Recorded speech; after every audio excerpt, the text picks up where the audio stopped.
రాధ అయితే జైల్లో ఉన్న రుక్మిణితో ఇలా అంటూ ఉంటుంది.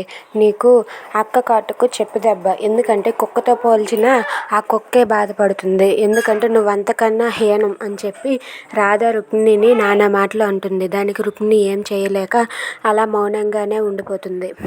రుక్మిణి అయితే చాలా కోపంతో రగిలిపోతూ రాధ వైపు చూస్తూ ఏం చేయలేక అలా మౌనంగా ఉంటుంది. ఇంతలో ఇంటికి వెళ్ళాక శ్యామ్ అయితే పండుని తీసుకుని రాధ దగ్గరికి వెళ్తాడు. ఇక రాధ శ్యామ్తో ఇలా అంటూ ఉంటుంది.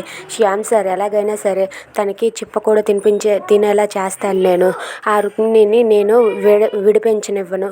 ఎలాగైనా సరే నా మీద హత్య ప్రయత్నం చేస్తుందా, నేను ఒప్పుకోను.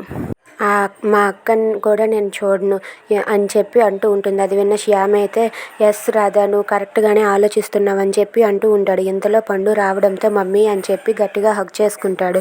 ఇక శ్యామ్ కూడా అది చూసి చాలా సంతోషిస్తూ ఉంటాడు. ఇక రాధ అలాగే పండు వాళ్ళిద్దరూ అలా సరదాగా ఉండడం చూసి శ్యామ్ చాలా సంతోషిస్తూ ఉంటాడు.